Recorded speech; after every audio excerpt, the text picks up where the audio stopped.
Hoy les dije que iba a comenzar, a recomenzar, a través de la Biblia, el paseo a través de la Biblia, y revisando los libros. La primera charla que tuvimos antes de fin de año, revisamos el Pentateuco, o la Torá hebrea, los 5 primeros libros. Y lo hicimos como a unos 30.000 metros de altura, o sea, muy rápido.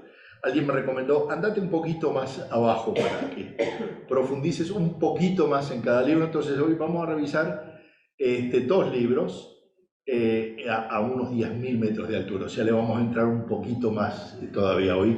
Si me da el tiempo, vamos a hacer el libro de Josué, que es el que sigue, y el libro de Jueces.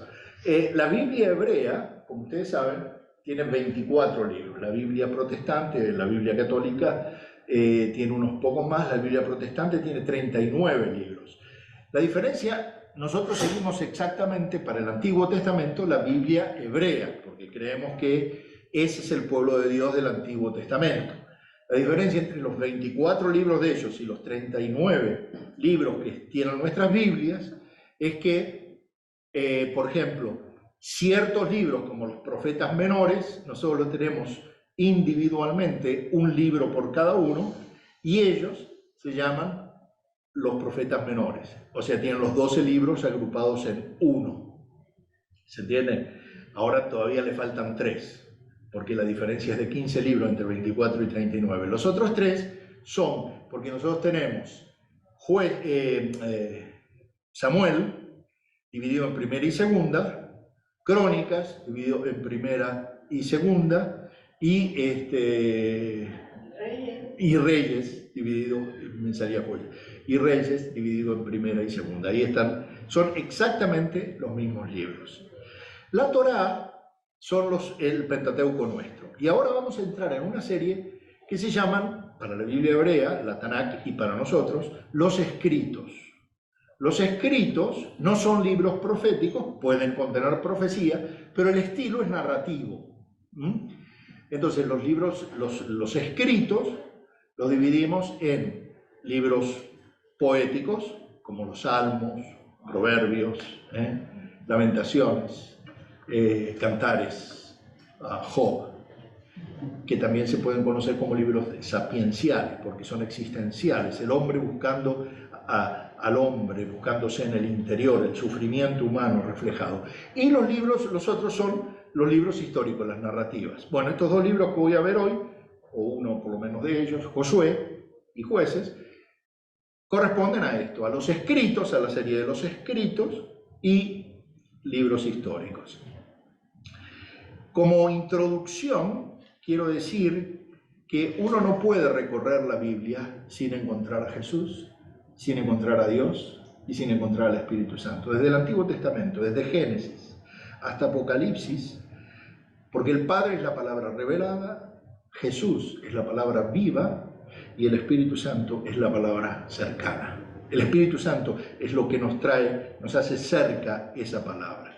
El libro de Josué, podríamos decir que es la conquista, es el primer libro después de la Torá. Ya habían salido, se había quedado una generación entera en el desierto que no había hecho lo que a Dios le agradaba y se quedaron en el desierto, pero 2 varones valientes, Josué y Caleb, los guían a esa tierra prometida. Entonces, siempre digo, cuando veamos la palabra de Dios, preguntemos, ¿qué dice, qué significa y cómo lo aplico? De esto que está compartiendo Esteban hoy, ¿qué puedo sacar? ¿Cuál es mi tierra prometida, por ejemplo? Sería hacerla cercana. ¿Cuál es esa promesa? Bueno, Josué encarna esa conquista, va al campo enemigo a conquistar la tierra. Y en grandes rasgos vemos que el Padre, Dios, la figura de Dios Padre, es el dador en este libro de la estrategia y el dador de la tierra y la promesa. La tierra y la promesa es dada por Dios, es un don de Dios a su pueblo, no se lo merecían, pero Dios se lo dio como parte del pacto. Y vemos a Jesús en la persona de Josué como el conquistador, pero también como la ciudad de refugio, el pueblo de refugio, después le voy a contar. Y el Espíritu Santo en este libro lo podemos ver claramente por la gracia que se expresa de Dios hacia su gente. Por ejemplo, cuando le dice a Rahab, que era una parte del pueblo enemigo, de esa colonia de Jericó, de ese fuerte de Jericó, fuerte enemigo, que dejara una marca en su casa para no ser destruida. Ella le ayuda al pueblo de Dios y a los espías, y entonces lo único que pide es protección. Y Dios le dice, los espías le dicen, te vamos a proteger, pero marca tu casa con un hilo, con una cinta roja. ¿Por qué? Porque cuando pasemos a destruir Jericó, vamos a ver la cinta roja y nos vamos a acordar de que te hicimos esta promesa. Y le da una advertencia. Si alguno de tu familia quiere ser salvo, que esté dentro de la casa. Porque si está fuera de la casa, no vamos a ser responsables por la vida de ellos. Fíjense cómo eso aplica a nosotros. Pero cuando vos ves esto y lo asociás con el libro de Éxodo, cuando el ángel de Dios pasa a destruir a los primogénitos de Egipto, pero no toca al pueblo de Dios, no lo toca porque sus casas estaban marcadas con sangre, que representa hoy para nosotros la sangre de Jesucristo. Por eso es importante vivir en la presencia de Dios. Bueno, para hacer la historia un poco más corta, porque el libro tiene unos cuantos capítulos, Dios aquí va dirigiendo a los israelitas, muere Moisés en el desierto y van entrando a la tierra prometida. Es interesante que Josué en griego es Jesús, que significa Dios salva, Yahvé o Jehová salva. Josué no aparece por primera vez en este libro, aparece en Éxodo. Él es el compañero de Moisés, actúa como jefe del ejército de Israel y derrota en Éxodo a los amalecitas. También asciende hasta una altura, parcialmente, al monte Sinaí, y después baja, cuando va al monte Sinaí Moisés a hablar con Dios, y al bajar se entera que parte del pueblo estaba adorando a un becerro de oro. Él no participó en eso, pero lo experimentó. Y como ayudante de Moisés, Josué permanecía en la tienda de reunión donde Dios venía a reunirse con Moisés. Moisés le cambia el nombre, porque Josué no se llamaba Josué, Josué se llamaba Oseas, que significa Él ha salvado. Pero Moisés le cambia el nombre a Josué o Jesús. Dios salva, salva. Y Dios sigue salvando hoy también, nos sigue salvando. Y a Josué también lo recordamos como uno de los 2 espías, ¿recuerdan? Pero este fue uno de los 2 que volvió con buenos informes y fueron recompensados. Si hay algo del libro de Josué que yo me quedo, es la determinación que él le hace a toda la familia y que él declara a todo el pueblo, porque Dios da la libertad, pero Dios pide obediencia, y Dios pide servicio, y Dios pide lealtad, y pide fidelidad, y pide que abandonemos la idolatría. Entonces, él, en el capítulo 24, ya al final del libro, dice, si a ustedes les parece mal servir al Señor, elijan ustedes mismos a quienes van a servir. Y les plantea, o son ellos o es Dios. No pueden ser las 2 cosas. Uno no puede servir, y la palabra lo dice tantas veces, uno no puede servir a Dios y a las riquezas. Uno no puede servir a Dios y a la mentira. Uno no puede servir a Dios y a un ídolo.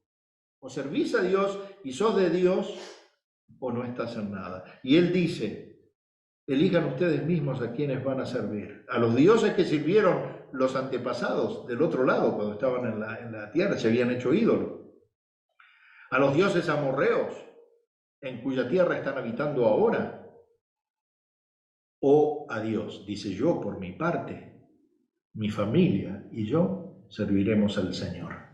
Hace una declaración. Qué bueno que es hacer una declaración, que nuestra familia va a servir a Dios, porque nosotros somos responsables de nuestras familias. Es bueno tomar esa iniciativa y no dejar que todo fluya, que cada uno haga lo que quiera.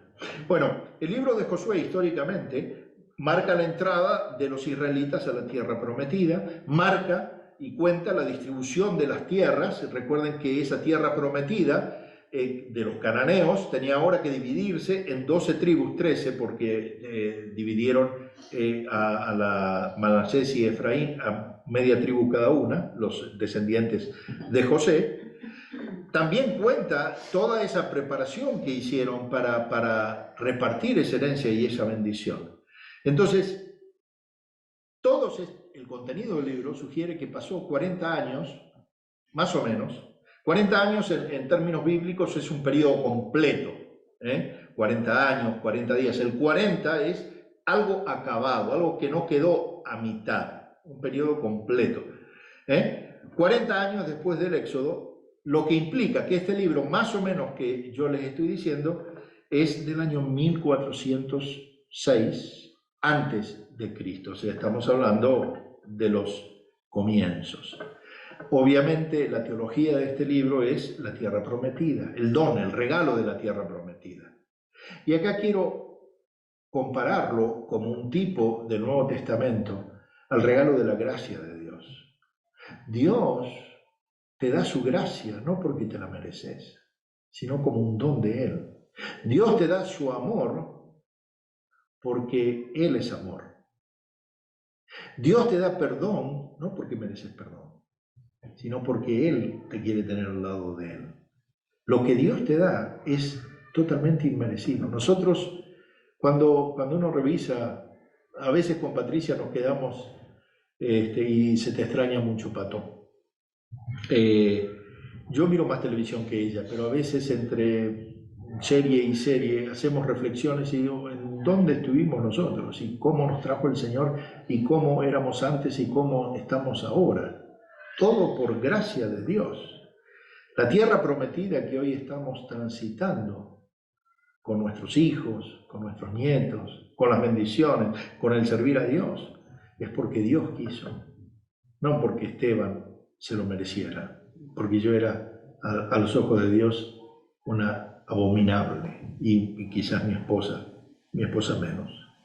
Entonces, esa tierra prometida formaba parte de la promesa y de la alianza de Dios que había hecho con Abraham, antes de que Dios, recuerden, Abraham es el padre de toda la fe. Y eso es importante decirlo. Abraham es el padre del judaísmo, del islamismo y del cristianismo. Tres fe monoteístas, y Abraham es la raíz, es el padre.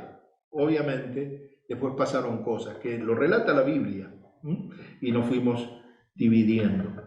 Bueno, la tierra a la que Dios llevó a los israelitas después de salir de Egipto es esta tierra, donde entonces Dios ya cumple acá formalmente esa promesa que le hizo a Abraham, Isaac, a Jacob, y es un regalo de Dios para los israelitas. Les va a pertenecer, y esto escúchanlo porque es bien importante, esa tierra prometida les pertenece con una condición: que acepten y obedezcan la alianza.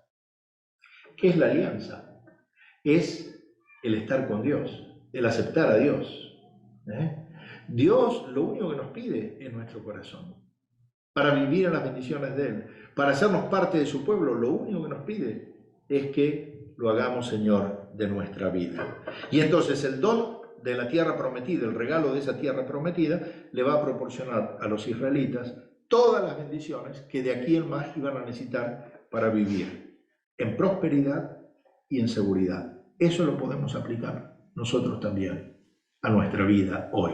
En el qué significa para mí. Bueno, significa que Dios me hizo una promesa a través de Jesús, y que si acepto a Jesús como Señor y Salvador, puedo tener seguridad de que aún sin tener todo, nada me va a faltar. Como declara David en el Salmo 23, el Señor es mi pastor, nada me falta. Otra versión dice, tengo todo lo que necesito. Puede no ser mucho, pero no te falta nada. Y la seguridad, una cosa que Dios da con su presencia y que también le da a este pueblo que llegó a la tierra prometida, es el descanso prometido. ¿Cuántos de nosotros necesitamos descanso en este momento? Llega el momento en que las batallas terminaron, que se obtiene la victoria, que la tierra se reparte, no quedan enemigos que amenacen la ocupación de esa tierra que los israelitas iban a ocupar u ocuparon, ni tampoco enemigos que amenacen el culto, la alabanza a Dios, pero después ese descanso, irónicamente, en el próximo libro ya se empieza a perder, en el libro de los jueces. ¿Por qué? Porque las siguientes generaciones, el pueblo se va alejando y alejando y alejando. ¿Cuántos han caminado en la paz de Dios y después por cualquier motivo se canonizaron, no canonizaron, se empezaron a vivir como vivía el mundo que los rodeaba? La palabra hebrea descanso no aparece en el libro de los jueces, por ejemplo, porque en ese libro, que es el que le sigue a este, no hay descanso, eran ciclos. El pueblo estaba arriba, hacía lo que le agradaba al Señor, caía. El Señor los rescataba, pasaban un tiempo y volvían a caer. Pero en tiempos de David, ya lo relata segunda de Samuel, Israel vuelve a tener descanso de los enemigos. Y entonces la generación de Josué contrasta con las generaciones que iban a venir, que estaban llenas de rebelión y de infidelidad. Muy bien.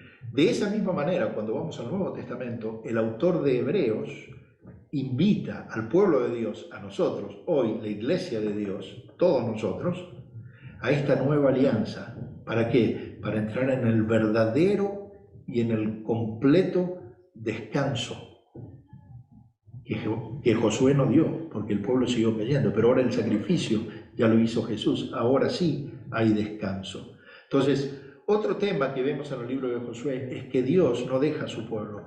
La presencia de un Dios santo y de un Dios amoroso es evidente en todo el libro, es un tema esencial del libro de Josué. Dios le encarga a Josué que conquiste la tierra y Josué obedece poniéndose en marcha y cruzando el río Jordán. Algo hay que hacer. Vamos a tener que decidir de repente cruzar esos Jordanes que están enfrente de nosotros para alcanzar esa promesa que el Señor nos está dando. Y Dios es el que elige a Josué y el que lo exalta. Quizás Dios te llamó a ti por algo y no me llamó a mí. Hay algo que vos tenés que hacer. La presencia de Dios ahora acá en el cruce del río Jordán y más adelante se representa en el arca de la alianza. Recuerden que ellos llevaron el arca. Dios hace avanzar a Israel y supera todas las barreras del río Jordán y después las barreras humanas de la muralla de Jericó. Y Dios no solamente iba delante de ellos, sino que fue el que hizo llenar de miedo a los cananitas con respecto a Israel a través de todos estos acontecimientos. Y es Dios quien derriba los muros de Jericó, pero también es Dios quien preserva a Rahab. La historia de Rahab, ustedes saben, era una prostituta que vivía en las murallas de esta ciudad fortificada, Jericó. Tuvimos la oportunidad con Patricia de visitarla el anteaño pasado. Y quedan algunos restos de esa ciudad vieja todavía. Bueno, las prostitutas y las profesiones, digamos, más indecentes o más contaminantes, como por ejemplo los limpiadores o los que recogían las basuras y demás, se hacían en las orillas de la ciudad, cerca de las murallas. Bueno, esta mujer vivía allí. Cuando llegan los espías para entrar a Jericó, la mujer se da cuenta. Y cuando vienen a perseguirlo la gente armada del pueblo, porque había espías, en ese momento era la inteligencia, los espías eran quienes hacían el cateo del lugar para ver por dónde iban a entrar después. Hoy usamos otros medios completamente diferentes. Esta mujer los esconde en el ático, diríamos hoy. Y entonces ellos le hacen la promesa: porque nos defendiste y nos dejaste salir escapando, nosotros te vamos a salvar. Era una enemiga, pero Dios la salvó. Fue misericordioso, fue compasivo al salvar a esta mujer. Fue compasivo y fue misericordioso al proteger a Israel en todas las batallas que tuvo, y al concederle gracia a los gabaonitas y al darle a Caleb y a Josué la gracia de la salvación. Y otro tema del libro es la alianza, que al igual que la tierra prometida, la alianza, el pacto, la relación, es el regalo de Dios para Israel. La presencia de Dios era la única manera en que ellos iban a poder vivir en esa tierra prometida.